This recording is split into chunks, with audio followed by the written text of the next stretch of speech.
ఈరోజు కొత్తపేటలో ఉన్నటువంటి వాసవి కన్యకా పరమేశ్వరి దేవాలయంలో మరి ఎప్పుడు కూడా ఎన్నో రకాల దాతలు ఉంటారు.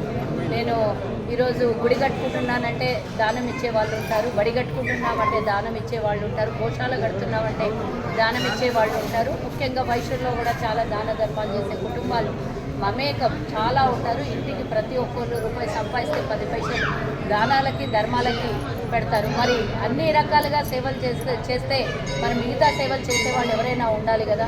మరి అందుకే భగవంతుడు మొగుళ్ళపల్లి ఉపేందర్ గారిని ఎంచుకున్నారేమో.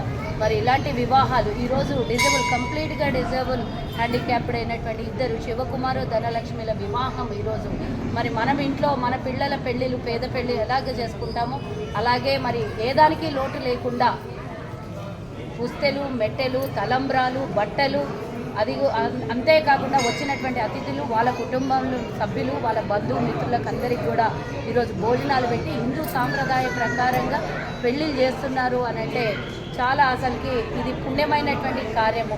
ఎన్నో మంది ఎన్నో చేసే వాళ్ళు ఉంటారు, కానీ ఈ కార్యక్రమానికి ముందుకొచ్చి అంతా తానై పెళ్లి పెద్దగా చేస్తున్నటువంటి మొగుళ్ళపల్లి ఉపేందర్ అన్న చాలా కాలంగా చేస్తున్నాడు. ఇది 214వ పెళ్లి. ఇది కులానికి మతానికి అతీతంగా తను ముందుకొచ్చి చేస్తాడు. దాతలు ఎవరైనా సరే ఇస్తారేమో కానీ ముందుకొచ్చి కార్యక్రమం చేసేవాళ్ళు అరుదుగా ఉంటారు. మరి తన భుజాల మీద వేసుకొని ఇంత మంచి కార్యక్రమం, తనకు కూడా ఇల్లుంది, కుటుంబం ఉన్నది, వ్యాపారం ఉన్నాయి. మరి ఇలాంటి దానికి సమయం ఇవ్వాలంటే ఎంత చిత్తశుద్ధితో కూడుకున్నదో మనకు తెలిసినటువంటి విషయము.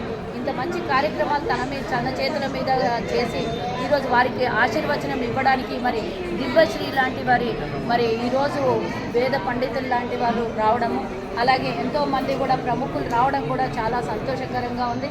ముఖ్యంగా చెప్పాలంటే ఈ దంపతుల్ని ఆశీర్వదించడానికి నన్ను ఆహ్వానించినందుకు ఉపేందర్ అన్న కూడా చాలా కృతజ్ఞతలు తెలియజేస్తున్నాను. వాసవి మాత దేవాలయంలో ఉండి అందరికీ కూడా ఈ సందర్భంగా ఆరోగ్య అష్టైశ్వర్యాన్ని ప్రసాదించాలని, ఆ ఇద్దరి వివాహం చేసుకున్నటువంటి దంపతులకు కూడా మంచి భవిష్యత్తు కలగాలని, అంతేకాకుండా ఇంత మంచి కార్యక్రమం చేస్తున్నటువంటి ఉపేందర్ అన్న చూసి ఇన్స్పైర్ అయ్యి వాళ్ళ చేతుల మీదుగా ఇంకొకరికి ప్రోత్సహించే విధంగా వాళ్ళకి ఇన్స్పైర్ అయ్యేటట్టుగా ఉండాలని, ఆ విధంగా వాళ్ళకి ఆర్థికంగా లాభం కలగాలని, వారు మరి మంచి ఉద్యోగం కూడా, ఆడపిల్లకైతే ఉద్యోగం ఉన్నదో లేదో నాకు తెలియదు, ఇద్దరు కూడా ఏదో రకంగా సంపాదించి ఇంకొకరికి ఆధారపడేటట్టు ఇంకొకరికి సహాయపడేటట్టుగా ఉండాలని ఈ సందర్భంగా వారిని ఆశీర్వదిస్తున్నాం మేము పెద్దలందరము. అలాగే మరి ఇంకో వివాహానికి అన్న మా వంతుగా ఆర్థికంగా సహాయం, మా ఆడబిడ్డ సహాయం చేస్తానని ఇందాకనే తను గోశాల 15 లక్షలు పెట్టి గోశాల కట్టింది. అక్కడ ఇనాగ్రేషన్ చేసి ఇక్కడికి వస్తున్నాం మేము. మరి అదొక పుణ్య కార్యక్రమం అయితే ఇది అంతకన్నా ఎక్కువగా ఫిజికల్ పుణ్య కార్యక్రమంలో మేము పాల్గొన్నాం. కాబట్టి ఇలాంటి కార్యక్రమంలో తన వంతుగా ఇప్పుడే చెప్పిండ్రు తను మరి ఈ కార్యక్రమానికి అయ్యే ఆర్థిక సహాయం నేను చేస్తాను అని 50,000 రూపాయలు తన ఆర్థిక సహాయం చేస్తానని చెప్పడం జరిగింది. వారికి కూడా మా కుటుంబం తరఫు నుంచి, మీ అందరి తరఫు నుంచి ధన్యవాదాలు తెలియజేస్తూ, ఇంకొక మరి ఎవరైనా దంపతులు ముందుకొస్తే మీ చేతుల మీదుగా 215వ వివాహానికి మా వంతుగా ఆర్థిక సాయం చేస్తామని తెలియజేస్తున్నాను.